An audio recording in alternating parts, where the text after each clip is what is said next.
अद्वैतं सावधूतं परिजनसहितं कृष्णचैतन्यदेवं श्रीराधाकृष्णपादां सगणललितां श्रीविशाखानिधांश। हे कृष्णा करुणा सिंधु दीनबंधु जगत्पते गोपेश गोपिका कांता राधा कांत नमस्तुते। तप्त कांचन गौरांगी राधे वृंदावनेश्वरी ऋषभानुसुते देवी प्रणमामि हरिप्रियं। वाञ्छाकल्पतरुभ्यश्च कृपा सिन्धुभ्येव च पतितानां पावनेभ्यो वैष्णवेभ्यो नमो नमः। पंचतत्त्वात्मकं कृष्णं भक्तिरूपास्वरूपकं भक्तावतारं भक्ताख्यां नमामि भक्तशक्तिकं। नित्यानन्दमहं नौमि सर्वानन्दकरं परं हरिनामप्रदं देवम् अवधूतशिरोमणि। नमो महावदन्याय कृष्णप्रेमप्रदायते कृष्णाय कृष्णचैतन्यनाम्ने गौरस्य नमः। नमो विष्णुपादाय कृष्णपृष्ठाय भूतले श्रीमते भक्तिवेदान्तस्वामिन्निधि नामिने। नमस्ते सारस्वते देवे गौरवाणी प्रचारिणे निर्विशेषा शून्यवादी पाश्चात्य देशधारिणे। जय श्री कृष्ण चैतन्य प्रभु नित्यानंद श्री अद्वैत गदाधर श्रीवासादि गौर भक्तवृंद। हरे कृष्णा कृष्ण कृष्ण हरे हरे हरे राम राम राम हरे हरे। गुरुवे गौरचंद्राय राधिकाय तथाले कृष्णाय कृष्ण भक्ताय तद्भक्ताय नमो नमः। श्री प्रभुपाद की जय। गणराज श्रीमद्भागवतम की जय। हरे कृष्ण। अध्याയം 3 ശ്ലോകം 19. ഓം നമോ ഭഗവതേ വാസുദേവായ. ഓം നമോ ഭഗവതേ വാസുദേവായ. ഓം നമോ ഭഗവതേ വാസുദേവായ. പഞ്ചദശം വാമനകം കൃത്വാ ഗാധാധ്വരം ബലേ പദത്രയം യാജമാനഃ പ്രത്യാദിർസു സ്ത്രീപിഷ്ടവം. പഞ്ചദശം വാമനകം कृत्वा गाधाध्वरं बले पदत्रयं याजमानः प्रत्यात्सु स्त्रीपिष्टवं. पंचदशं वामनकं कृत्वा गाधाध्वरं बले पदत्रयं याजमानः प्रत्यादिर्सु स्त्रीपिष्टवं. മൂന്നാല് പേര് ചൊല്ലിക്കോളൂ.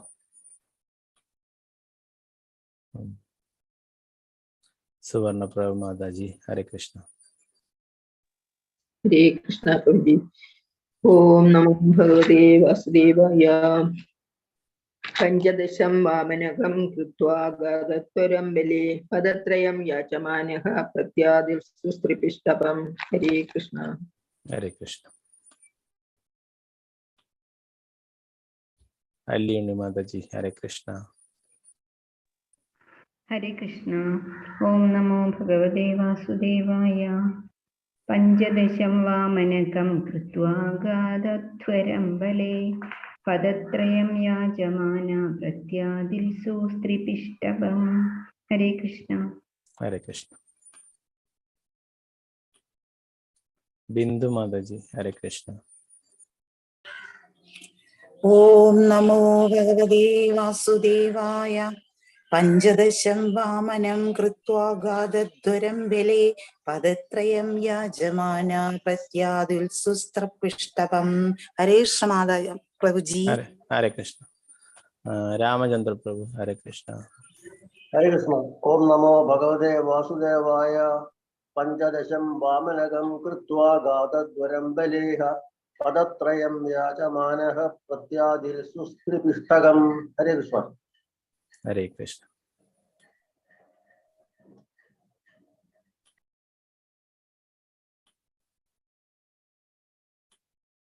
विजयनारायण माता जी. हरे कृष्ण. हरे कृष्ण प्रभु जी. ओम नमो भगवते वासुदेवाय. पंचदशं वामनकं कृत्वा गाधाध्वरं बले पदत्रयं याजमाना प्रत्यादिर्सु स्त्रीपिष्टवं. हरे कृष्ण. हरे कृष्ण. पद्मा कुमारी माता जी. हरे कृष्ण. प्रभु जी. ओम नमो भगवते वासुदेवाय. पंचदशं वामनकं कृत्वा गाधाध्वरं बलेः पदत्रयं याजमाना प्रत्यादिर्सु स्त्रीपिष्टवं. हरे कृष्ण प्रभु. हरे कृष्ण. राजी माता जी. हरे कृष्ण. हरे कृष्ण.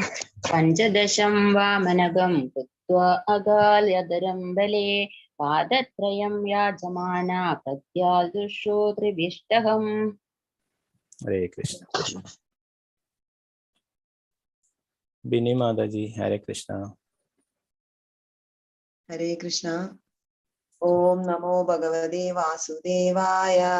पञ्चदशं वामनगं कृत्वा गादध्वरं बलेः पदत्रयं याजमानः प्रत्यादित्तु श्रीपिष्टभम्। हरे कृष्ण। हरे कृष्ण। शारदा जी नंबूदिरी माता जी हरे कृष्णा। हरे कृष्ण प्रभु जी। चलिकोलो। ओम नमो भगवते वासुदेवाय। पंचदशं वामनगं कृत्वा गादध्वरं बले पदत्रयं याचमानः प्रत्यादुर्शस्त्रिभिष्टभम्। हरे कृष्ण प्रभु जी। हरे कृष्णा। वारदी अम्मा माता जी हरे कृष्णा। हरे कृष्ण प्रभुजी। पञ्चदशं वामनकं कृत्वा गादध्वरं बलेः पादत्रयं याजमानः प्रत्यादिष्टुस्त्रिपिष्टवम्। हरे कृष्ण। हरे कृष्ण। सादी देवी माता जी हरे कृष्णा। अनम्यूट ചെയ്തോളൂ.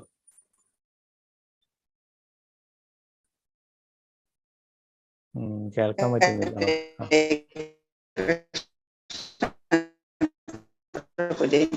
ഓം നമോ ഭഗവതേ വാസുദേവായ. കേൾക്കുന്നില്ല? പ്രഭുജി കേൾക്കുന്നില്ല? പ്രഭുജി ഹരേ കൃഷ്ണ. ഹരേ കൃഷ്ണ. ഹരേ കൃഷ്ണ പ്രഭുജി. ഓം നമോ ഭഗവതേ വാസുദേവായ. പഞ്ചദശം വാമനകം കൃത്വാ ഗാദധരം ബലേഹേ പദത്രയം യാജമാനഃ പ്രത്യാദുസ്ത്രിവിഷ്ടഭം. ഹരേ കൃഷ്ണ പ്രഭുജി. ഹരേ കൃഷ്ണ. ഹരേ കൃഷ്ണ. വത്സല മാതാജി ഹരേ കൃഷ്ണ. അൺമ്യൂട്ട് ചെയ്തോളൂ. ഹരേ ചൊല്ലിക്കോളൂ. പ്രഭുജി. ചൊല്ലിക്കോളൂ. പഞ്ചദശം വാമനകം കൃത്വാ ഗാദധ്വരം ഫലേ പദത്രയം യാജമാന പ്രത്യാദിൽസു സ്ത്രീഭിഷ്ടവം. ഹരേ കൃഷ്ണ പ്രഭുജി. ഹരേ കൃഷ്ണ.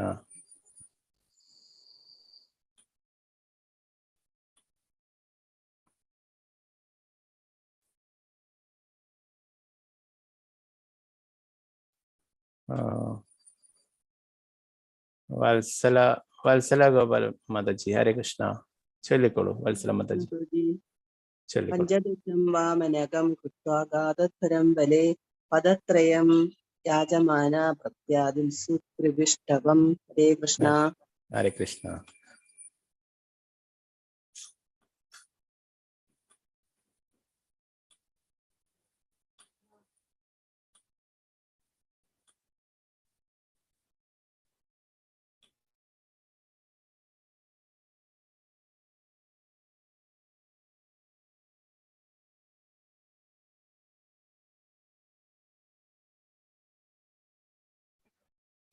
ഹരേ കൃഷ്ണ. നമുക്കപ്പോൾ അതിന്റെ പദാനുപദാർത്ഥം വിവർത്തനം ഭാവാർത്ഥം നോക്കാം. എസ് ഭക്തി വേദാന്ത സ്വാമി ശ്രീയുടെ പ്രഭുപാദ് കി ജയ്. പഞ്ചദശം ശ്രേണിയിലെ 15ാമത്തെ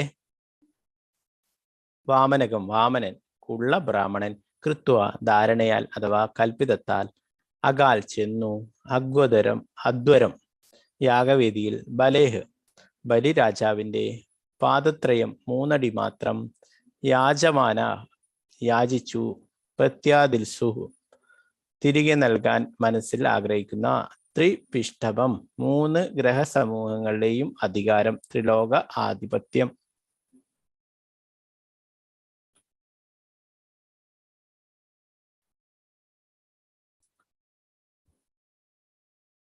വർത്തനം ഭാവാർത്ഥം എസ് ഭക്തി വേദാന്ത സ്വാമി ശ്രീയുടെ പ്രഭുപാദ് കി ജയ്. 15ാം അവതാരത്തിൽ ഭഗവാൻ ഒരു കുള്ള ബ്രാഹ്മണ രൂപം അഥവാ വാമനദേവനായിട്ട് വാമനദേവന്റെ രൂപം സ്വീകരിക്കുകയും ബലി മഹാരാജാവിനാൽ സജ്ജീകരിക്കപ്പെട്ട യാഗവേദി സന്ദർശിക്കുകയും ചെയ്തു. ഭഗവാന്റെ മനസ്സിൽ ത്രിലോകങ്ങളും പുനരാർജിക്കുക എന്ന ഇച്ഛ ഉണ്ടായെങ്കിലും അദ്ദേഹം 3 അടി മണ്ണ് മാത്രം ദാനം ചെയ്യാനായി ആവശ്യപ്പെട്ടു. ചെറിയ ഭാവാർത്ഥമാണ്, ഞാൻ വായിക്കാം. അടുത്തതിൽ വായിക്കാം. ചെറിയ പരിശ്രമത്തിലൂടെ എളിയൊരു തുടക്കത്തിൽ ഏർപ്പെടുന്ന ഏതൊരാൾക്കും പ്രപഞ്ച സാമ്രാജ്യം ഒന്നടക്കം സമ്മാനിക്കുവാൻ ഭഗവാന് സാധിക്കും. അതുപോലെ തന്നെ ചെറിയ ഭൂപ്രദേശത്തിന്റെ അപേക്ഷയിൽ പ്രപഞ്ച സാമ്രാജ്യം മുഴുവൻ എടുത്തു കൊണ്ടുപോകാനും അദ്ദേഹത്തിന് കഴിയും. ഹരേ കൃഷ്ണ. നാരായണം നമസ്കൃത്യ നരം ചൈവ നരോത്തമം ദേവീം സരസ്വതീം വ്യാസം തതോ ജയമുദിരേ നഷ്ടപ്രായേഷു ഭദ്രേഷു നിത്യം ഭാഗവത സേവയ ഭഗവതേ ഉത്തമ ശ്ലോകേ ഭക്തിർഭവതി നൈഷ്ഠികി മൂകം കരോതി വാചാലം പങ്കും ലംഘയതേ ഗിരിം യത്കൃപാതമഹം വന്ദേ ശ്രീഗുരു ദീനധാരിണം ശ്രീ പരമാനന്ദ മാധവം ശ്രീ ചൈതന്യ ഈശ്വരം. നമോ വിഷ്ണുപാദായ കൃഷ്ണപൃഷ്ഠായ ഭൂതലേ ശ്രീമതേ ഭക്തിവേദാന്ത സ്വാമിന്യതി നാമിനെ നമസ്തേ സാരസ്വതേ ദേവേ ഗൗരവാണി പ്രചാരിണേ നിർവിശേഷ ശൂന്യവാദി പാശ്ചാത്യദേശധാരിണേ. ജയ ശ്രീകൃഷ്ണ ചൈതന്യ പ്രഭു നിത്യാനന്ദ ശ്രീ അദ്വൈത ഗദാധര ശ്രീവാസാദി ഗൗരഭക്തവൃന്ദ. ഹരേ കൃഷ്ണ കൃഷ്ണ കൃഷ്ണ ഹരേ ഹരേ ഹരേ രാമ രാമ രാമ ഹരേ ഹരേ. ഗുരുവേ ഗൗരചന്ദ്രായ രാധികായ തദളേ കൃഷ്ണായ കൃഷ്ണഭക്തായ തദ്ഭക്തായ നമോ നമഃ. ശ്രീ പ്രഭുപാദ് കി ജയ. ഹരേ കൃഷ്ണ. ഇന്നത്തെ ശ്ലോകത്തില് 15ാമതായിട്ട് വാമനദേവനായിട്ട് ഭഗവാൻ അവതരിച്ചതിനെ കുറിച്ചിട്ട് പറയുന്നു അല്ലെ. ഉപേന്ദ്രൻ എന്ന പേരിലാണ് അറിയപ്പെട്ടിരുന്നത്. കശ്യപന്റെയും അതിഥിയുടെയും പുത്രനായിട്ടാണ് വാമനദേവൻ അവതരിച്ചിരിക്കുന്നത്.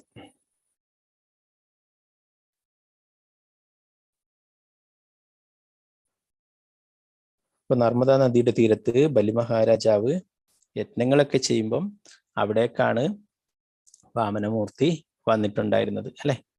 ആ ബലിമഹാരാജാവ് അസുര രാജാവായിരുന്നെങ്കിലും നല്ലൊരു രാജാവ് തന്നെയായിരുന്നു. എന്നാലേ എല്ലാ സാമ്രാജ്യവും എല്ലാം പിടിച്ചടക്കാനായിട്ട് ആഗ്രഹിച്ചിരുന്നു. ഭഗവാൻ ഓരോരോ ആൾക്കാർക്ക് നൽകുന്നതാണ് ഓരോ പദവിയും ഓരോ ലോകങ്ങളൊക്കെ അല്ലെ. സ്വർഗലോകം ഇന്ദ്രൻ്റെതാണ് അല്ലെ. ഇന്ദ്രനായിട്ട് ഭഗവാൻ നിയോഗിക്കുന്നതാണ് ഒരാളെ അല്ലെ. നമ്മൾ ഇപ്പൊ കഴിഞ്ഞ ആ യജ്ഞൻ എന്ന അവതാരത്തെ കുറിച്ച് പഠിക്കുമ്പോൾ നമ്മൾ പഠിച്ചു, അങ്ങനെ ഒരു സ്ഥാനത്തിന് അർഹനായിട്ടുള്ള ആളില്ലെങ്കിൽ ഭഗവാൻ തന്നെ ഇന്ദ്രന് പോകും അല്ലെ. അപ്പോ അങ്ങനെ ഒരു പദവി ഭഗവാൻ നൽകുന്ന ഇന്ദ്രന്റെ പദവി അല്ലെ. അപ്പൊ അത് പോയിട്ട് വേറൊരാൾക്ക് തട്ടിയെടുക്കാനുള്ള അവകാശമില്ല അല്ലെ. അപ്പോൾ ബലിമഹാരാജാവ് നല്ലൊരു ഭരണാധികാരി തന്നെയായിരുന്നു അല്ലെ. എങ്കിലും ഇന്ദ്രന്റെ സാമ്രാജ്യം വേണമെന്ന ആഗ്രഹമുണ്ടായി അല്ലെ. അത് തട്ടിയെടുക്കാനായിട്ട് ആഗ്രഹമുണ്ടായി. അപ്പൊ അങ്ങനെ ഇന്ദ്രൻ ഭയപ്പെട്ടു അല്ലെ. അപ്പൊ അങ്ങനെ ആ ഇന്ദ്രനും ആരാണ്? ഭഗവാന്റെ ഭക്തൻ തന്നെയാണ് അല്ലെ. അപ്പോ ആ ബലിമഹാരാജാവിനെ യഥാർത്ഥത്തില് ബലിമഹാരാജാവിന്റെ അഹങ്കാരം കുറച്ച് ശമിപ്പിക്കാനും അതുപോലെ തന്നെ ബലിമഹാരാജാവിന് കാരുണ്യം നൽകാനുമായിട്ടാണ് ഭഗവാൻ അവതരിച്ചിട്ടുള്ളത് അല്ലെ. പൊതുവെ ഇവിടെയൊക്കെ പറയും എന്താണ്, ആ ബലിമഹാരാജാവ് അവർണനായിരുന്നു. എന്താണ്, ആ താഴ്ന്ന അസുരനായതുകൊണ്ട് ആ സവർണനായിട്ടുള്ള ആ ബ്രാഹ്മണനായിട്ടുള്ള ആ വാമനദേവൻ ചവിട്ടി താഴ്ത്തി എന്നൊക്കെ പറഞ്ഞിട്ടാണ് ഇവിടെയുള്ള ആൾക്കാരൊക്കെ പ്രചരിപ്പിക്കുക അല്ലെ. എന്നാലേ അതിന് യാതൊരു ശാസ്ത്ര റെഫറൻസും ഇല്ല അല്ലെ. അപ്പൊ എല്ലാ ശാസ്ത്രങ്ങളിലും പറയുന്നു ബലിമഹാരാജാവിന് ഭഗവാൻ കാരുണ്യം കൊടുക്കുകയാണ് ചെയ്തത് അല്ലെ. ബലിമഹാരാജാവ് ഇപ്പോഴും അവിടെയുണ്ട്. സുതലം എന്ന ലോകത്തിൽ ഇന്ദ്രനേക്കാളും ഉയർന്ന സുഖസൗകര്യങ്ങളോടുകൂടി അവിടെ വസിക്കുന്നു. അവിടെ വാമനമൂർത്തി ദ്വാരപാലകനായിട്ട് അവിടെ നിൽക്കുന്നു. അപ്പൊ ഭഗവാൻ തന്നെ അവിടെ ഗേറ്റ് കീപ്പറായിട്ട് എപ്പോഴും അവിടെ ഉണ്ട്. ആ വേറെ ആരെങ്കിലും ആ ബലിമഹാരാജാവിനെ ആക്രമിക്കുകയാണെങ്കിൽ ഭഗവാൻ തന്നെ അവരെ തടയും അല്ലെ. അപ്പോ യഥാർത്ഥത്തില് ആ ബലിമഹാരാജാവിന് എല്ലാ കാരുണ്യവും നൽകുകയാണ് ചെയ്തത് അല്ലെ. ബലിമഹാരാജാവ് ആരാണ്? ആ പ്രഹ്ലാദന്റെ കൊച്ചു മകനാണ് അല്ലെ. അപ്പോ ആ ഭഗവാന്റെ പ്രിയ ഭക്തനാണ് ഭക്ത പ്രഹ്ലാദന്റെ അല്ലെ. അപ്പൊ അതുകൊണ്ട് തന്നെ ഭഗവാന്റെ എല്ലാ കാരുണ്യവും ലഭിച്ചിരുന്നു. അപ്പോ ഇവിടെ പറയുന്ന എന്താണ്, ചെറിയ പരിശ്രമത്തിലൂടെ എളിയൊരു തുടക്കത്തിൽ ഏർപ്പെടുന്ന ഏതൊരാൾക്കും പ്രപഞ്ച സാമ്രാജ്യം ഒന്നടങ്കം സമ്മാനിക്കുവാൻ ഭഗവാന് സാധിക്കും. ഇനി ആ ബലിമഹാരാജാവിന്റെ ആഗ്രഹമായിരുന്നു ഇന്ദ്രന്റെ പദവി. അപ്പോൾ ആ ആഗ്രഹവും ഭഗവാൻ സാധിച്ചു കൊടുക്കും. ഇനി അടുത്ത മന്വന്തരത്തിൽ, ഇപ്പൊ വൈവസ്വത മന്വന്തരമാണ് അല്ലെ, ഈ മന്വന്തരം കഴിഞ്ഞാൽ അടുത്ത മന്വന്തരത്തിൽ ബലി മഹാരാജാവാണ് ഇന്ദ്രനായിട്ട് വരിക. അപ്പൊ ഭഗവാനോട് ആഗ്രഹങ്ങളുണ്ട്, ഭഗവാനോട് പറഞ്ഞാൽ മതി. അല്ലാണ്ട് അത് നമ്മൾ ഭഗവാൻ ഒരാൾക്ക് ഒരു സ്ഥാനം കൊടുത്തത് നമ്മൾ അത് ബലമായിട്ട് പിടിച്ചു വാങ്ങാൻ പറ്റില്ല അല്ലെ. അപ്പൊ അങ്ങനെ ഒരു ആഗ്രഹം ഉള്ളത് കൊണ്ട് തന്നെ ബലി മഹാരാജാവിന് ആ ആഗ്രഹവും ഭഗവാൻ സാധിച്ചു കൊടുക്കുന്നു. അടുത്ത മന്വന്തരത്തില് ബലി മഹാരാജാവ് ഇന്ദ്രനായിട്ട് വരും. പിന്നെന്താ പറയുന്നത്, അങ്ങനെ ഭഗവാൻ ഇപ്പോൾ തന്നെ സുതല ലോകം എന്ന ലോകത്തില് ബലി മഹാരാജാവിന് എല്ലാ സുഖസൗകര്യങ്ങളും കൂടി കഴിയുന്നു അല്ലെ. പിന്നെന്താണ് പറയുന്നത്, അതുപോലെ തന്നെ ചെറിയ ഭൂപ്രദേശത്തിന്റെ അപേക്ഷയിൽ പ്രപഞ്ച സാമ്രാജ്യം മുഴുവൻ എടുത്തുകൊണ്ടുപോകാനും അദ്ദേഹത്തിന് കഴിയും. അപ്പോ ആ ബലി മഹാരാജാവ് ആ യജ്ഞം ചെയ്ത് യാഗം ചെയ്ത് കഴിഞ്ഞപ്പോഴേ എല്ലാവർക്കും ദാനങ്ങൾ നൽകിയായിരുന്നു അല്ലെ. അപ്പോഴാണ് അവിടെ ചെറിയൊരു ബ്രാഹ്മണ ബാലനായിട്ട് അവിടെ വാമനമൂർത്തി വരികയുണ്ടായത് അല്ലെ. അപ്പോ ബലി മഹാരാജാവിന് എന്താണ് എല്ലാവർക്കും ദാനം നൽകിയിട്ട് എന്താണ് വേണ്ടത് ചോദിച്ചോളൂ എന്ന് പറയുകയുണ്ടായി. അപ്പോ വാമനമൂർത്തി പറഞ്ഞു, എനിക്ക് വേറൊന്നും വേണ്ട, ഒരു 3 അടി മണ്ണ് മാത്രം മതി എന്ന് പറയുന്നു. അപ്പോ ബലി മഹാരാജാവ് ആ വാമനമൂർത്തിയോട് പറയുകയുണ്ടായി, എന്താണ് എല്ലാം എന്റേതാണെന്നുള്ള ഒരു ധാരണയിൽ പറയുകയുണ്ടായി, എന്ത് വേണമെങ്കിലും ചോദിച്ചോളൂ, ഈ 3 അടി കിട്ടിയിട്ട് എന്താവാനാന്ന്. ഇനി എൻ്റെ അടുത്ത് വന്നിട്ടുള്ള ഒരാള് വേറൊരു രാജാവിൻ്റെ അടുത്തോ വേറൊരാളുടെ മുന്നിലോ പോയിട്ട് കൈനീട്ടാൻ അവസരം ഉണ്ടാവരുത്. അതുകൊണ്ട് എന്ത് വേണമെങ്കിലും ചോദിച്ചോളൂ, ഞാൻ തരാൻ തയ്യാറാണെന്ന് പറഞ്ഞു. വാമനമൂർത്തി പറഞ്ഞു, 3 അടി കൊണ്ട് 3 അടി കിട്ടിയിട്ട് തൃപ്തനാവാത്ത ആൾ, 3 അടി മണ്ണ് കിട്ടിയിട്ട് തൃപ്തനാവാത്ത ആൾക്ക് ഈ 3 ലോകങ്ങൾ കിട്ടിയാലും തൃപ്തിയാവില്ല. അപ്പോ എനിക്ക് അതുകൊണ്ട് ഇത് മാത്രം മതി എന്ന് പറയുന്നു. എന്നാലേ ആ അസുര ഗുരുവായിട്ടുള്ള ആ ശുക്രാചാര്യർ അദ്ദേഹം ഇതൊക്കെ കാണുന്നുണ്ടായിരുന്നു. അദ്ദേഹം പറഞ്ഞു, വാമനമൂർത്തി ആണ് ഇത് എന്ന് ഭഗവാന്റെ അവതാരമാണെന്ന് അദ്ദേഹത്തിന് മനസ്സിലായി. അദ്ദേഹം പറഞ്ഞു ബലി മഹാരാജാവിനോട്, ഇത് കപടനാട്യക്കാരനായ എന്താണ് എന്താ പറയാ, ഭഗവാൻ പലതരത്തിലും അവതരിക്കും അല്ലെ, ശത്രുക്കളെയൊക്കെ ഇല്ലാതാക്കാനും അഹങ്കാരങ്ങൾ തീർക്കാനും ഒക്കെ അല്ലെ, പല രീതിയിലും ഭഗവാൻ. അപ്പോ ശുക്രാചാര്യർക്ക് അറിയാം ഇത് ഭഗവാന്റെ തന്നെ അവതാരമാണെന്ന് പറഞ്ഞിട്ട് പറയും, ഇത് സാക്ഷാൽ നാരായണനാണ്, നീ ഒരു കാരണവശാലും യാതൊരു ദാനവും നൽകരുത് എന്ന് പറയുകയുണ്ടായി. എന്നാൽ ആ ശുക്രാചാര്യരെ നിരസിക്കുകയുണ്ടായി. പ്രഭുപാദർ പറയുന്നു, ഇങ്ങനെ നമ്മളെ ഭഗവാന്റെ അടുത്തേക്ക് പോകുമ്പോൾ അതിന് തടസ്സമായിട്ടൊരു ഗുരു നിൽക്കുന്നുണ്ടെങ്കിൽ ആ ഗുരുവിനെ നമ്മൾ റിജക്റ്റ് ചെയ്യണം എന്ന് പറയുന്നു. ഒരു ഗുരു എന്തിനാണ്? ഭഗവാന്റെ അടുത്തേക്ക് നമ്മളെ എത്തിക്കാനാണ് അല്ലെ. അല്ലാതെ ഗുരു പറയുന്നു ഞാനാണ് ദൈവം, എല്ലാം എൻ്റെ അടുത്തേക്ക് കൊണ്ടുവരൂ അല്ലെ, എല്ലാം ഞാൻ ആസ്വദിക്കട്ടെ എന്ന്. നമ്മൾ പഠിച്ചു ഭോക്താരാം യത്ന തപസ്സം സർവ്വലോകമോഹിച്ച, എല്ലാവരുടെയും ഭോക്താവാരാണ് ഭഗവാനാണ് അല്ലെ. അപ്പോൾ ഇന്നത്തെ കാലത്ത്, ആധുനിക കാലത്ത് നമുക്ക് കാണാൻ കുറെ ഗുരുക്കന്മാര്, അവരൊക്കെ ഞാനാണ് ദൈവം എന്ന് പറഞ്ഞിട്ട് നടക്കുന്ന ആൾക്കാരാണ് അല്ലെ. അപ്പോ ഗുരു അത് ഭഗവാന്റെ ഒരു പ്രതിനിധിയാണ് അല്ലെ. അപ്പൊ ഇവിടെ ആ ഗുരു ഭഗവാന് എതിരായിട്ട് പറയുമ്പോൾ നമ്മൾ ആ ഗുരുവിനെ നിരസിക്കണമെന്ന് പ്രഭുപാദർ ഇവിടെ പറയുന്നു. നമ്മൾ എന്തിനാണ് ഗുരു? നമ്മൾക്ക് ഭഗവാന്റെ അടുത്തേക്ക് പോകാനുള്ള വഴി എളുപ്പമാക്കി തരാനാണ് ഒരു ഗുരു അല്ലെ. അപ്പൊ ഇവിടെ വാമനമൂർത്തി വന്നപ്പോഴേ ആ ബലി മഹാരാജാവിനോട് പറഞ്ഞു, നീ ഒരിക്കലും ദാനം നൽകരുത് എന്ന് പറഞ്ഞു. എന്നാൽ ആ ഗുരുവിന്റെ അസുര ഗുരുവിന്റെ ആജ്ഞ അത് ചെവിക്കൊണ്ടില്ല.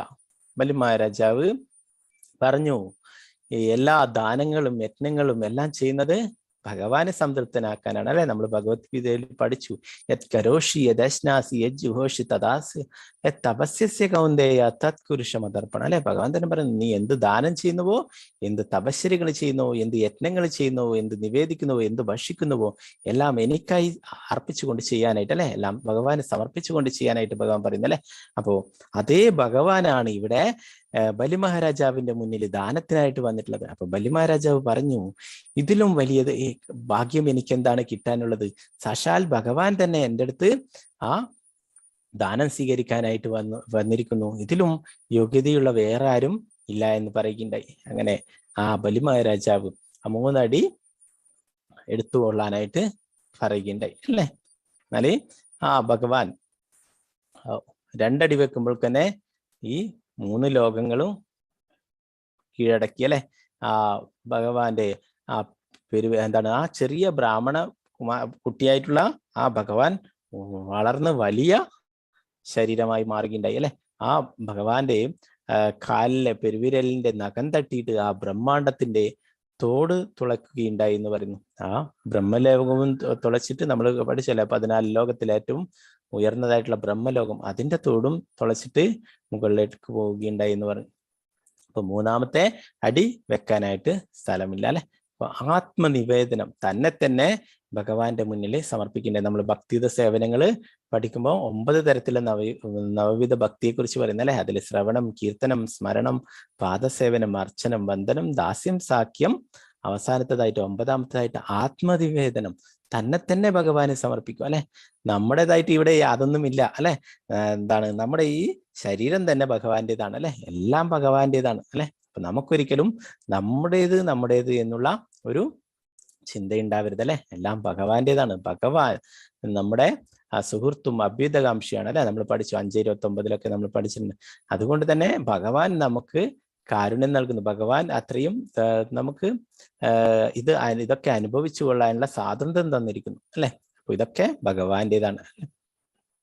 അപ്പോ ആ ഭഗവാൻ ഒരു ചെറിയ 3 അടി ആവശ്യപ്പെട്ടിട്ട് ഭഗവാൻ ആ 3 ലോകങ്ങളും ഭഗവാന് എടുക്കാനായിട്ട് സാധിച്ചു അല്ലെ. അപ്പൊ അവര് പറയുന്നു, ഭഗവാന് ഒരാൾക്ക് ഒരു പ്രപഞ്ച സാമ്രാജ്യം തന്നെ സമ്മാനിക്കാനും കഴിയും. അതേസമയം ഒരു ചെറിയ ഭൂപ്രദേശത്തിന്റെ അതിന് മാത്രം ആവശ്യപ്പെട്ട് 3 അടിക്ക് ആവശ്യപ്പെട്ടിട്ട് ആ 3 ലോകങ്ങളെയും എടുക്കാനും ഭഗവാന് സാധിക്കും അല്ലെ. നമുക്കറിയാം ധ്രുവ മഹാരാജാവിന്റെ കാര്യത്തിൽ ധ്രുവ മഹാരാജാവ് ഒന്നും ആവശ്യപ്പെട്ടില്ല അല്ലെ. നല്ലൊരു ധ്രുവ ലോകം തന്നെ, ഒരു ലോകം തന്നെ ഭഗവാൻ നൽകിയുണ്ടായി. അപ്പൊ യഥാർത്ഥത്തില് ഈ ബലി മഹാരാജാവിനെ അനുഗ്രഹിക്കുകയാണ് ചെയ്തത്. അങ്ങനെ ബലി മഹാരാജാവിന് സുതലം എന്ന ലോകത്തില് വസിക്കാനായിട്ട് അവസരം നൽകുകയും അവിടെ ദ്വാരപാലകനായിട്ട് വാമനമൂർത്തി അവിടെ കഴിയുകയും ചെയ്യുന്നു. ഇപ്പോഴും വാമനമൂർത്തി അവിടെ ദ്വാരപാലകനായി കഴിയുന്നു. സുതലം എന്ന ലോകത്തിൽ നമ്മൾ ആ ഭൂലോക ചാർട്ട് കാണിക്കുന്നു അല്ലെ. സുതലം എന്ന ഭൂമിക്ക് താഴെയുള്ള ലോകം. അപ്പൊ അവിടെയാണെങ്കിലും ഇന്ദ്രനേക്കാളും എല്ലാ സുഖസൗകര്യങ്ങളും കൂടി ബലി മഹാരാജാവ് അവിടെ വസിക്കുന്നു. അടുത്ത മന്വന്തരത്തില് ഇന്ദ്രനായിട്ട് ബലി മഹാരാജാവ് വരും. അപ്പൊ ഇവിടെ കേരളത്തിലൊക്കെ പറയുന്ന കഥ വേറൊരു തരത്തിലാണ് അല്ലെ. ഇവിടെ എന്താണ് അതിനെ ചവിട്ടി താഴ്ത്തി എന്നൊക്കെ പറഞ്ഞിട്ട് അല്ലെ. അവര് എന്തെല്ലോ കെട്ടുകഥകൾ ഉണ്ടാക്കുന്നതാ. യഥാർത്ഥത്തില് വാമന അവതാര ദിനമാണ് തിരുവോണം നക്ഷത്രം വാമനദേവന്റെ നക്ഷത്രമാണ്. അപ്പോ ആ വാമനദേവൻ അവതരിച്ച ദിവസമാണ് എന്താണ് തിരുവോണം എന്ന് പറയുന്നത്. ആ വാമന ദ്വാദശി എന്നും പറയും. അപ്പൊ ഇസ്കോൺ ക്ഷേത്രങ്ങളിലൊക്കെ വാമന അവതാര ദിനം, വാമന ദ്വാദശി, അത് വളരെ നല്ല രീതിയിൽ ആഘോഷിക്കും. അപ്പോ യഥാർത്ഥത്തിൽ അതാണ് വാമന മൂർത്തി അവതരിച്ചു. നമ്മൾ മറ്റുള്ള ഭഗവാന്റെ അവതാരങ്ങളൊക്കെ നരസിംഹ ചതുർദശി അല്ലെ, ജന്മാഷ്ടമി അതൊക്കെ ആഘോഷിക്കുന്ന പോലെ തന്നെ വാമന ദ്വാദശിയും ഭഗവാന്റെ ആ വാമനമൂർത്തിയുടെ അവതാര ദിനമാണ്. ഇവിടെ വാമന പുരാണത്തിൽ പറയുന്നു, വാമനമൂർത്തി 3 പ്രാവശ്യം അവതരിച്ചതായിട്ട് പറയുന്നു. ഒന്ന് സ്വയംഭൂ മനുവിന്റെ കാലത്ത് ദാനവരാജാവായ വസ്കലൻ നടത്തിയിരുന്ന യാഗം സന്ദർശിക്കാനായി വാമനമൂർത്തി വന്നിട്ടുണ്ടായിരുന്നു. പിന്നെ വൈവസ്വത മനുവിന്റെ കാലത്ത് ദുന്ദു എന്ന രാജാവ് നടത്തിയിരുന്ന യാഗം സന്ദർശിക്കാനായിട്ടും വാമനമൂർത്തി വന്നതായിട്ട് വാമന പുരാണത്തില് പറയപ്പെടുന്നു.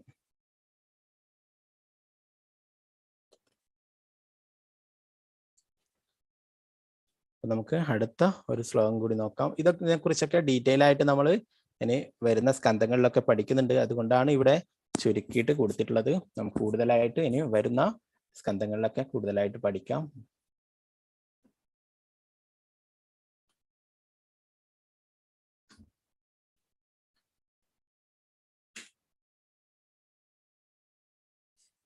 ഓം നമോ ഭഗവതേ വാസുദേവായ.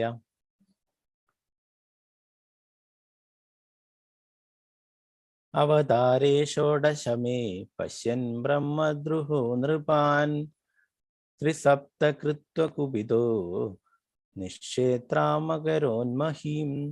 അവതാര ഷോഡശമേ പശ്യൻ ബ്രഹ്മദ്രുഹോ നൃപാൻ ത്രിസപ്തകൃത്വ കുപിതോ നിശ്ചേത്രാമകരോന്മഹീം.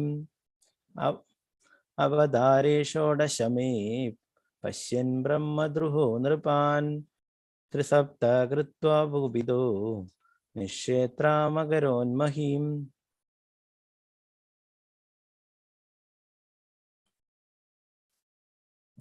ചൊല്ലാൻ ബാക്കിയുള്ള ആരെങ്കിലും നേരത്തെ ചൊല്ലാത്തവർക്ക് താല്പര്യം ഉണ്ടെങ്കിൽ ചൊല്ലാം. മല്ലിക മാതാജി, ഹരേ കൃഷ്ണ, അൺമ്യൂട്ട് ചെയ്തോളൂ.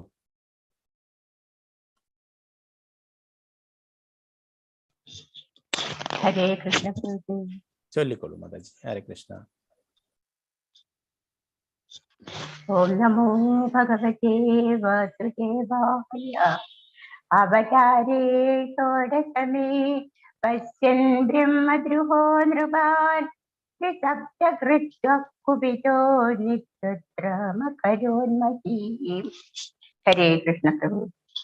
ഹരേ കൃഷ്ണ മാതാജി, മനോഹരായിട്ടുണ്ട്. ഹരേ കൃഷ്ണ.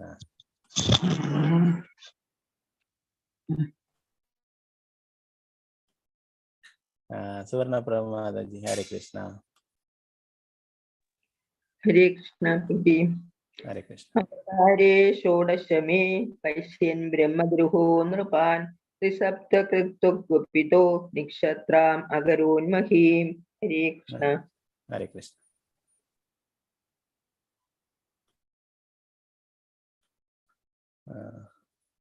ബീനി മാതാജി, ഹരേ കൃഷ്ണ.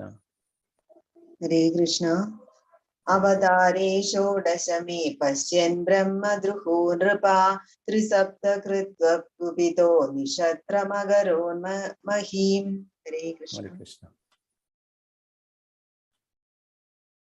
വിജയനാണ് മാതാജി, ഹരേ കൃഷ്ണ. ഹരേ കൃഷ്ണ. ഓം നമോ ഭഗവതേ വാസുദേവായ. അവതാരേ ഷോഡശമേ പശ്യൻ ബ്രഹ്മദ്രുഹോ നൃപാൻ ത്രിസപ്തകൃത്വാ കുപിതോ നിക്ഷേത്രമകരോന്മഹീം. ഹരേ കൃഷ്ണ. ഹരേ കൃഷ്ണ. നമുക്കതിന്റെ പദാനുപദാർത്ഥം വിവർത്തനം നോക്കാം.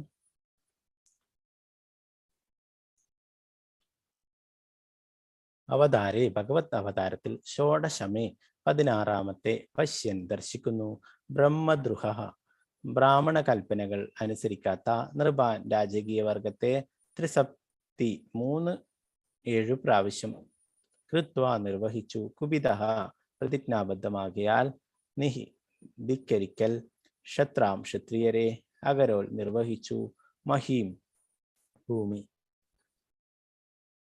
വിവർത്തനം ഭാവാർത്ഥം എസ് ഭക്തിവേദാന്ത സ്വാമി ശ്രീ പ്രഭുപാദ് കി ജയ്.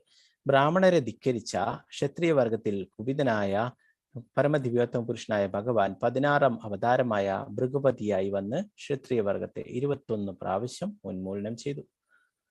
ക്ഷത്രിയർ അഥവാ അധികാരവർഗം ഭരണം നടത്തേണ്ടത് ധർമ്മശാസ്ത്രം അനുസരിച്ച് ബ്രാഹ്മണർ നൽകുന്ന നിർദ്ദേശപ്രകാരമായിരുന്നു. ആ മാർഗനിർദ്ദേശം അനുസരിച്ച് വേണം ഭരണാധിപന്മാർ ഭരണം നടത്തേണ്ടത്. എപ്പോൾ ക്ഷത്രിയരുടെ ഭാഗത്തു നിന്നും പണ്ഡിതരും വിവേകികളുമായ ബ്രാഹ്മണ കൽപ്പന ലംഘനം ഉണ്ടാകുന്നുവോ അപ്പോൾ ഭരണാധിപന്മാർ ബലമായി സിംഹാസന ഭ്രഷ്ടരാക്കപ്പെടുകയും മെച്ചപ്പെട്ട ഭരണത്തിന് സംവിധാനം ഉണ്ടാക്കുകയും ചെയ്യുന്നു. അപ്പൊ ഇവിടെ പരശുരാമ അവതാരത്തെ കുറിച്ചാണ് പറയുന്നത്. 16-ാമതായിട്ട് ഭഗവാൻ പരശുരാമ അവതാരമെടുത്തു അല്ലെ. ക്ഷത്രിയര് ഭരണം നടത്തേണ്ടത്, ആ ഭരണാധിപന്മാർ ഭരണം നടത്തേണ്ടത് ബ്രാഹ്മണരുടെയൊക്കെ ഉപദേശം അനുസരിച്ചിട്ടാണ് അല്ലെ. അവര് പറയുന്ന പ്രകാരമാണ് ഭരണം നടത്തേണ്ടത് അല്ലെ. അല്ലാതെ അധാർമികമായിട്ട് ഭരണം നടത്തുകയാണെങ്കിൽ അവരെ നിഗ്രഹിക്കാനായിട്ട് ഭഗവാൻ അവതാരമെടുക്കുന്നു അല്ലെ. നമ്മൾ പഠിച്ചു എന്താണ് ധർമ്മത്തിന് ഗ്ലാനി സംഭവിക്കുമ്പോൾ അല്ലെ, ധർമ്മത്തിന് ച്യുതി സംഭവിക്കുമ്പോഴാണ് ഭഗവാൻ അവതരിക്കുന്നത് അല്ലെ. അപ്പൊ ഇവിടെ അവര് ക്ഷത്രിയര് ശരിയായ രീതിയിൽ അതില്ലാത്ത ഭരണം നടത്തുമ്പോൾ ഭഗവാൻ തന്നെ ഭൃഗുപതിയായിട്ട് പരശുരാമനായിട്ട് അവതരിച്ചിട്ട് ആ ക്ഷത്രിയ വർഗത്തെ 21 പ്രാവശ്യം ഉന്മൂലനം ചെയ്തു. എല്ലാവരെയും വധിക്കുകയും ആ രാജ്യം കശ്യപിന് ദാനമായിട്ട് നൽകുകയും ചെയ്തു. പിന്നീട് ആ ഭൂമി പിന്നീട് ബ്രാഹ്മണർക്ക് നൽകിയിട്ടുണ്ടായി അല്ലെ. നമുക്കറിയാം നമ്മുടെ കേരളം, അത് പണ്ട് കാലത്ത് കേരളമൊന്നും ഇല്ല അല്ലെ. കേരളമൊക്കെ ഇപ്പം നിലനിന്നതാണ് അല്ലെ. അല്ലെ ഈ സ്ഥലം ഇത് പരശുരാമൻ അദ്ദേഹത്തിന്റെ മഴുവെറിഞ്ഞിട്ട് സമുദ്രത്തിൽ നിന്ന് വീണ്ടെടുത്തതാണെന്ന് പറയുന്നു. അദ്ദേഹത്തിന് ഇവിടെ എന്താണ് തപസ്സുകളൊക്കെ ചെയ്യാനായിട്ട്. എന്നാൽ ഈ സ്ഥലം അത്രയും സമ്പൽ സമൃദ്ധമായിരുന്നതായിരുന്നു. അപ്പോഴേ അവിടെ ബ്രാഹ്മണരൊക്കെ പരശുരാമനെ സമീപിക്കുകയും അവര് ഈ സ്ഥലം നമുക്ക് ഭഗവാന്റെ ഭക്തിത സേവനങ്ങളൊക്കെ ചെയ്യാനും പൂജ ചെയ്യാനൊക്കെ നമുക്ക് നൽകുമോ എന്ന് ചോദിക്കുകയും അങ്ങനെ പരശുരാമൻ ആ ബ്രാഹ്മണ കുടുംബത്തിന് ഈ സ്ഥലം നൽകുകയുമുണ്ടായി. അപ്പൊ പരശുരാമൻ ജമദഗ്നി മഹർഷിയുടെയും രേണുകാദേവിയുടെയും പുത്രനായിട്ടാണ് അവതരിച്ചിട്ടുള്ളത്. ഈ മന്വന്തരത്തിലെ 22ാമത്തെ ചതുർയുഗത്തിലാണ് അവതരിച്ചിട്ടുള്ളത് അല്ലെ. ഭഗവാന്റെ ശക്തി ആവേശ അവതാരമാണ്. അപ്പോൾ ഇതുമായിട്ട് ബന്ധപ്പെട്ട് തന്നെ പറയുമ്പോൾ നമ്മൾ വിഷുവിനെ കുറിച്ച് പറയുന്നുണ്ട് അല്ലെ. പരശുരാമൻ അങ്ങനെ ആ ബ്രാഹ്മണർക്ക് ഈ സ്ഥലം കൊടുത്തു. എന്താണ് ആ സമുദ്രത്തിൽ നിന്ന് വീണ്ടെടുത്തിട്ടുള്ള സ്ഥലം കൊടുക്കുകയും അവരോട് പറഞ്ഞു, നിങ്ങൾക്ക് എല്ലാം ഇവിടെ നിന്ന് ലഭിക്കും, അത്രയും സമ്പൽ സമൃദ്ധമാണ്. നമ്മൾ പറയും എന്താണ് ആ ദൈവത്തിന്റെ സ്വന്തം നാട് എന്നൊക്കെ പറയും അല്ലെ. നമ്മളെ നാടിനെ പണ്ട് അങ്ങനെ പറയുമായിരുന്നു അല്ലെ. അപ്പൊ ഇപ്പൊ അധർമ്മത്തിന്റെ നാടായിട്ട് മാറുകയുണ്ടായി നമ്മുടെ നാടൊക്കെ. അപ്പോ എന്താണ് ഇവിടെ ഭഗവത് ഭക്തന്മാരെയും ഭക്തി സേവനങ്ങൾ ചെയ്യാനൊന്നും അവസരം നൽകാത്ത തരത്തിലേക്ക് പോയിക്കൊണ്ടേയിരിക്കുകയാണ് അല്ലെ. അപ്പോ ഇവിടെ അവർക്ക് ആ ബ്രാഹ്മണർക്ക് ഈ ഭൂമി നൽകുകയും അവരോട് നിങ്ങൾക്ക് എല്ലാ ഐശ്വര്യവും ഉണ്ടാവും, നിങ്ങൾക്ക് എപ്പോഴെങ്കിലും എന്തെങ്കിലും പ്രയാസങ്ങൾ നേരിടുമ്പോൾ ഒരു മന്ത്രം ജപിച്ചുകൊള്ളൂ എന്ന് പറഞ്ഞിട്ട് ഒരു മന്ത്രം നൽകുകയും ചെയ്തു. അവര് പരശുരാമന്റെ എല്ലാ കാരുണ്യവും കൊണ്ട് നല്ല രീതിയിൽ ജീവിച്ചു പോന്നു. പിന്നീട് കുറെ തലമുറകൾക്ക് ശേഷം അതിലുള്ള കുട്ടികൾക്ക്, പുതുതലമുറയിലുള്ള കുട്ടികൾക്ക് ഈ മന്ത്രത്തെക്കുറിച്ച് ഡൗട്ട് ഉണ്ടായി. അവർ ചോദിച്ചു, ഈ മന്ത്രം ജപിച്ചാൽ എന്താണ് സംഭവിക്കുക, എന്തിനാണ് ഈ മന്ത്രം എന്നൊക്കെ ചോദിച്ചിട്ട് ആ മന്ത്രം ജപിക്കുകയുണ്ടായി. ആ മന്ത്രം ജപിച്ച ഉടനെ പരശുരാമൻ അവിടേക്ക് വരികയുണ്ടായി. നിങ്ങൾക്ക് എന്താണ് അപകടം സംഭവിച്ചിട്ടുള്ളത് എന്ന് പറയുകയുണ്ടായി. എന്നാലേ അവർക്ക് ഒന്നും പറയാനുണ്ടായില്ല. അവർ ആ മന്ത്രത്തിനെ ടെസ്റ്റ് ചെയ്തതായിരുന്നു. ആ മന്ത്രം ഡൗട്ട് ചെയ്തു അല്ലെ. അപ്പൊ അതിന്റെ ഫലമായിട്ട് അവരോട് പറഞ്ഞു, ഇനി ഇത്രയും കാലം നിങ്ങൾ എല്ലാം എൻ്റെ കാരുണ്യം കൊണ്ട് ലഭിച്ചല്ലേ, ഇനി നിങ്ങൾ സ്വയം തന്നെ ഇതൊക്കെ എല്ലാ വിഭവങ്ങളും എല്ലാം നിങ്ങൾ തന്നെ സ്വയം ഉണ്ടാക്കേണ്ടതാണ് എന്ന് പറഞ്ഞു. അപ്പൊ അങ്ങനെ മുതിർന്നവരൊക്കെ മാപ്പ് പറയുകയുണ്ടായി, ഇവരുടെ അറിവില്ലായ്മ കൊണ്ട് ചെയ്തതാണ് എന്നൊക്കെ പറഞ്ഞിട്ട്. എന്നാൽ ഭഗവാൻ അങ്ങനെയാണെങ്കിൽ നിങ്ങൾ എല്ലാം കൃഷി ചെയ്ത് എല്ലാ വിഭവങ്ങളും എനിക്കായിട്ട് വർഷത്തിൽ ഒരു ദിവസം സമർപ്പിക്കുകയാണെങ്കിൽ പിന്നീട് നിങ്ങൾക്ക് ആ വർഷം മുഴുവനായിട്ട് സമ്പൽ സമൃദ്ധമായിട്ട് കഴിയാമെന്ന് പറഞ്ഞു. അതാണ് വിഷുവായിട്ട്, യഥാർത്ഥത്തിൽ വിഷ്ണു പൂജയാണ് നമ്മൾ വിഷുവായിട്ട് ആഘോഷിക്കുന്നത് അല്ലെ. എല്ലാം ഭഗവാന്, എല്ലാ വിളവെടുപ്പിന്റെ ആ സമയത്ത് എല്ലാ വിളവെടുപ്പും ഒക്കെ എടുത്തിട്ട് പഴങ്ങളും പച്ചക്കറികളും ധാന്യങ്ങളും ഒക്കെ ഭഗവാന്റെ മുന്നിൽ സമർപ്പിച്ചിട്ട് നമ്മൾ പിന്നീട് അത് പ്രസാദമായിട്ട് സ്വീകരിച്ചിട്ട് പിന്നീട് ആ വർഷം മുഴുവനായിട്ട് ഭഗവാന്റെ കാരുണ്യം കൊണ്ട് കഴിയുന്നു എന്നുള്ളതാണ് അല്ലെ. എന്നാൽ ഇന്ന് അതൊക്കെ എന്തൊക്കെയോ ആയി മാറിയല്ലേ. വിഷു എന്ന് പറഞ്ഞു കഴിഞ്ഞാല് കുറെ പടക്കം പൊട്ടിക്കുക, കുറെ നോൺ വെജ് ഒക്കെ കഴിക്കുക, അങ്ങനെ എന്തെല്ലോ തരത്തിലായി അല്ലെ. യഥാർത്ഥത്തിൽ വിഷ്ണു പൂജയാണ് അല്ലെ. ഇപ്പോൾ ഇസ്കോണിലൊക്കെ ഉള്ളവർക്ക് എല്ലാ ദിവസവും വിഷ്ണു പൂജ ചെയ്യുന്ന അവരൊക്കെ എല്ലാ ദിവസവും ഭഗവാനെ നിവേദിക്കുന്ന അല്ലെ. അപ്പൊ എല്ലാ ദിവസവും ഭഗവാനെ നിവേദിക്കാനായിട്ട് നമ്മൾ ഭഗവത്ഗീതയിലൊക്കെ പഠിച്ചു അല്ലെ. അപ്പൊ അങ്ങനെ ചെയ്യാത്തവർക്ക് വേണ്ടിയിട്ടാണ് വർഷത്തിൽ ഒരു ദിവസമെങ്കിലും ഇങ്ങനെ ഭഗവാനെ സമർപ്പിക്കാനായിട്ട് പറയുന്നത്. നമുക്ക് അടുത്ത ഒരു ശ്ലോകം കൂടി നോക്കാം.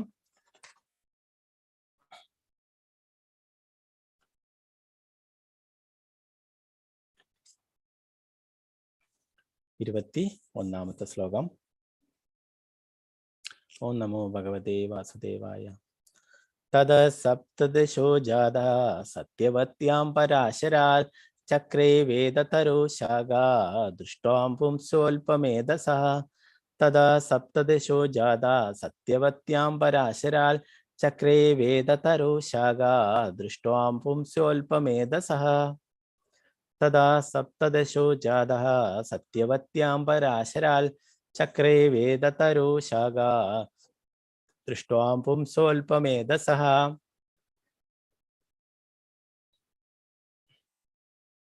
അതിന്റെ പദാനുപദാർത്ഥം വിവർത്തന ഭാവാർത്ഥം നമുക്ക് നോക്കാം.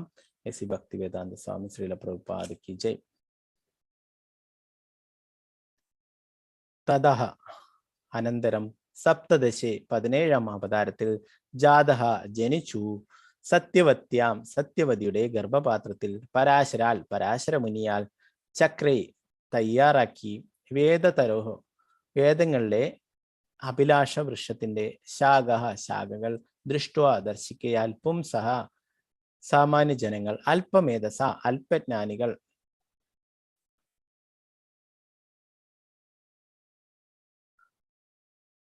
വിവർത്തനം ഭാവാർത്ഥം എസ് ഭക്തി വേദാന്ത സ്വാമി ശ്രീല പ്രഭുപാദിക്ക് ജയ്. അനന്തരം പരാശര മുനിയിലൂടെ സത്യവതിയുടെ ഗർഭത്തിൽ 17ാമത്തെ ഭഗവത് അവതാരമായി വ്യാസദേവൻ അവതരിച്ചു. സാമാന്യ ജനങ്ങൾ അല്പജ്ഞാനികൾ എന്ന് ദർശിച്ച വ്യാസദേവൻ വേദത്തെ നിരവധി ശാഖകളായും ഉപശാഖകളായും വിഭജിച്ചു. ഭാവാർത്ഥം വായിച്ചോളൂ. ആരാ വായിക്കുന്നത്? ഇപ്പൊ ഒരു കയ്യേർത്തിട്ടുണ്ടായിരുന്നല്ലോ, രാജിമാതാജിയാ.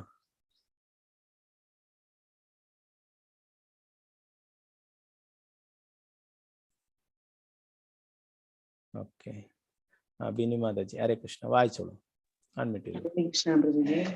വായിച്ചോളൂ. യഥാർത്ഥത്തിൽ വേദം ഏകമാണ്. എന്നാൽ ശ്രീല വ്യാസദേവൻ ഈ യഥാർത്ഥ ഏകവേദത്തെ ഋഗ്വേദം, യജുർവേദം, സാമവേദം, അഥർവവേദം എന്നിങ്ങനെ 4ആയി വിഭജിച്ചു.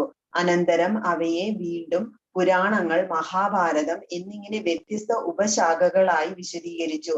വേദഭാഷയും ശ്രദ്ധാവിഷയങ്ങളും സാമാന്യ ജനങ്ങൾക്ക് അതീവ പ്രയാസകരങ്ങളാകുന്നു. അവയൊക്കെ മഹാപണ്ഡിതരും ആത്മസാക്ഷാത്കാരം സിദ്ധിച്ചവരുമായ ബ്രാഹ്മണരാൽ മാത്രമേ മനസ്സിലാക്കാൻ സാധ്യമാകുകയുള്ളൂ. എന്നാൽ വർത്തമാന കലിയുഗം അജ്ഞരാൽ പൂരിതമാണ്. ബ്രാഹ്മണ പിതാക്കൾക്ക് ജനിച്ച പുത്രന്മാർ പോലും വർത്തമാന യുഗത്തിൽ ശൂദ്രരേക്കാൾ അല്ലെങ്കിൽ സ്ത്രീകളെക്കാൾ ഒട്ടും മെച്ചമല്ല. ബ്രാഹ്മണ, ക്ഷത്രിയർ, വൈശ്യർ എന്നീ ദ്വിജന്മാർ സംസ്കാരങ്ങൾ എന്ന പവിത്രീകരണ പ്രക്രിയയ്ക്ക് വിധേയമാകേണ്ടതാണ്. എന്തെന്നാൽ വർത്തമാന യുഗത്തിന്റെ ദുഷിച്ച സ്വാധീനത്താൽ ബ്രാഹ്മണരും മറ്റു ഉന്നത കുലജാതരും ഉത്തമ സംസ്കാര സമ്പന്നരല്ലാതായി തീർന്നിരിക്കുന്നു. അവരെ ദ്വിജബന്ധുക്കൾ അഥവാ ദ്വിജമിത്രങ്ങൾ എന്നും സംബോധന ചെയ്യുന്നു. എന്നാൽ ഈ ദ്വിജബന്ധുക്കളെ ശൂദ്രരുടെയും സ്ത്രീകളുടെയും മധ്യേ തരംതിരിച്ചിരിക്കുന്നു. ദ്വിജബന്ധുക്കൾ, ശൂദ്ര, സ്ത്രീകൾ തുടങ്ങിയ ആത്മജ്ഞാനികളുടെ നന്മയ്ക്കായി ശ്രീല വ്യാസദേവൻ വേദങ്ങളെ നിരവധി വ്യത്യസ്ത ശാഖകളും ഉപശാഖകളുമായി വിഭജിച്ചു. ഹരേ കൃഷ്ണ. ഹരേ കൃഷ്ണ. ശ്രീല പ്രഭുപാദിക്ക് ജയ്.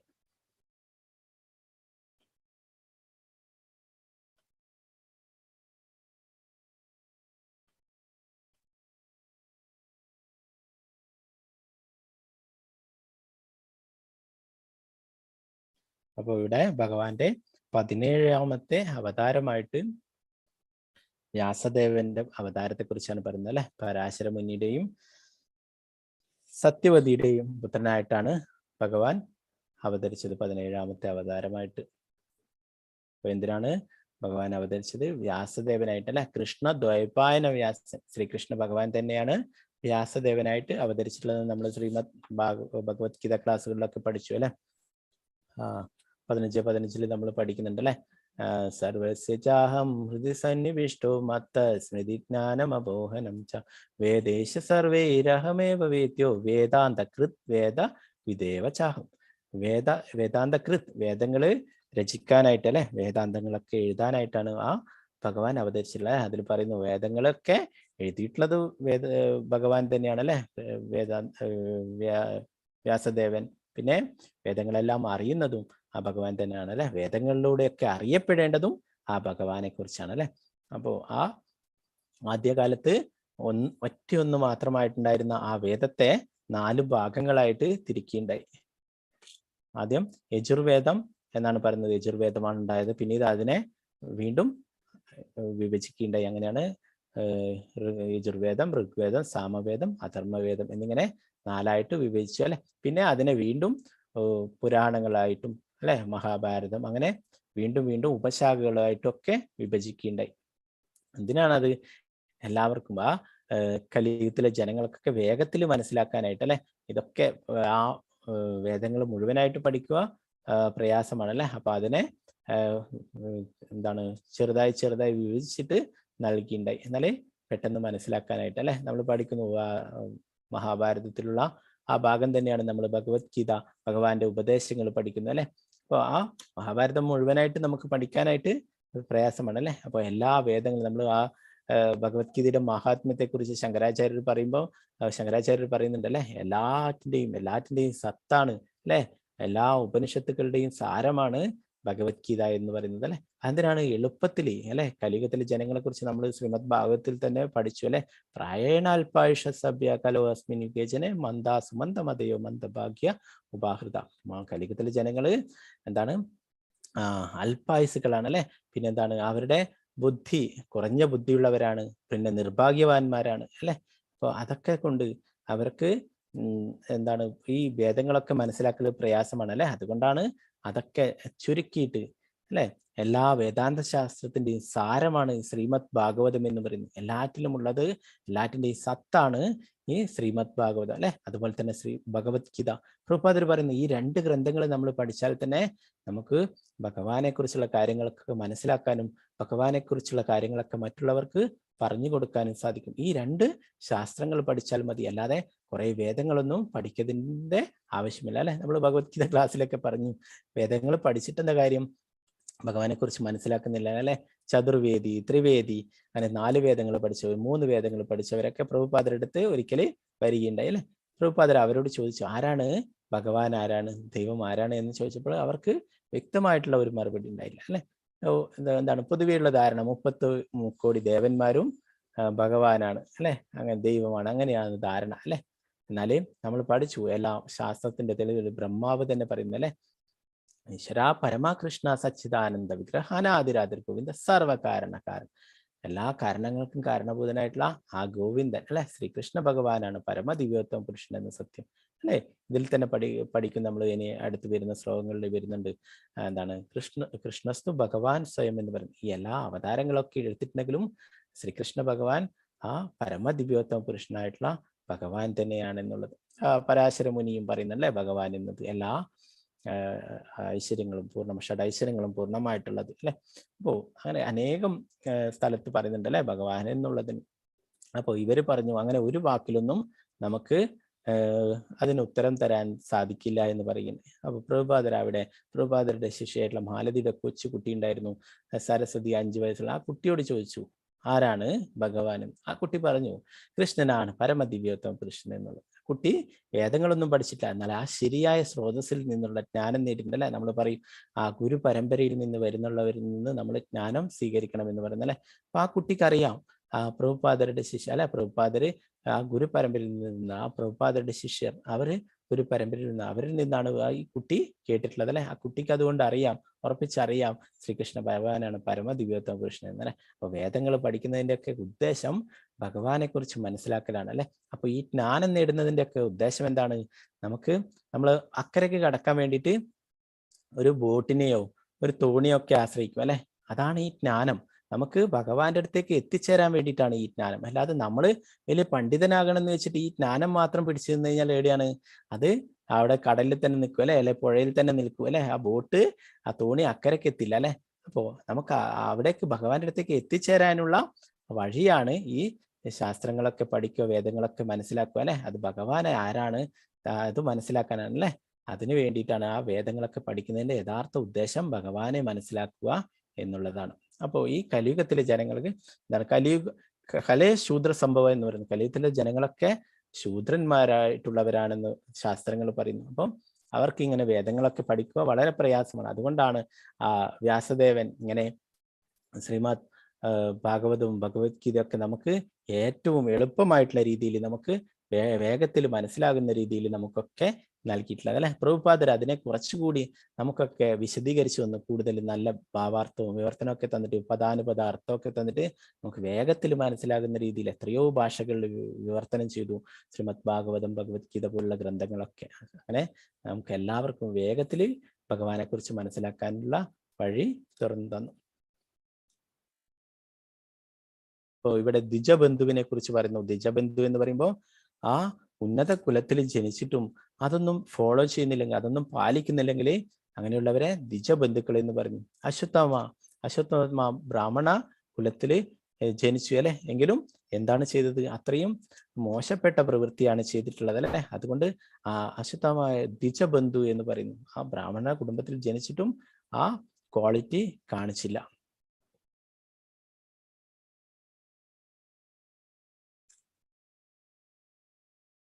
ഇപ്പൊ നമുക്ക് വ്യാസദേവനെ കുറിച്ചൊക്കെ നമ്മൾ കൂടുതലായിട്ട് ഇനി വരുന്ന ഭാഗങ്ങളിലൊക്കെ പഠിക്കുന്നുണ്ട്. അപ്പൊ നമുക്ക് കൂടുതലായിട്ട് മനസ്സിലാക്കാം. അപ്പൊ യഥാർത്ഥ വ്യാസദേവന്റെ അവതാരത്തിന്റെ ഉദ്ദേശം എന്ന് പറയുന്നത് വേദങ്ങളൊക്കെ എല്ലാവർക്കും പകർന്നു നൽകാൻ വേണ്ടിയിട്ടാണ്. വേദങ്ങളും അതിന്റെ എന്താണ് ഉപശാഖകളൊക്കെ ആയിട്ട് എല്ലാവർക്കും പകർന്നു നൽകാൻ വേണ്ടിയിട്ടാണ് ഭഗവാൻ തന്നെയാണ് വ്യാസദേവനായിട്ട് അവതാരം എടുത്തിട്ടുള്ളത്. അപ്പോ 28 വ്യാസദേവനെ കുറിച്ച് പറയുന്നു. ഈ ചതുർയുഗങ്ങൾ ഇപ്പൊ 28 ചതുർയുഗങ്ങളായി ഈ മന്വന്തരത്തിൽ വൈവസ്വത മന്വന്തരത്തിൽ 28 ചതുർയുഗങ്ങളായി. അപ്പോൾ ഓരോ ചതുർയുഗങ്ങളിലും ഭഗവാൻ അവതരിച്ചിട്ടുണ്ടായിരുന്നു, വ്യാസദേവൻ അവതരിച്ചിട്ടുണ്ടായിരുന്നു ഓരോരോ പേരിൽ. 28ാമത്തെ വ്യാസദേവന്റെ പേരാണ് കൃഷ്ണദ്വൈപായന വ്യാസൻ. ഹരേ കൃഷ്ണ കൃഷ്ണ കൃഷ്ണ ഹരേ ഹരേ, ഹരേ രാമ രാമ രാമ ഹരേ ഹരേ. श्रील प्रभुपाद की जय, गुरु महाराज की जय, चंद्राय श्रीमद् भागवतम की जय.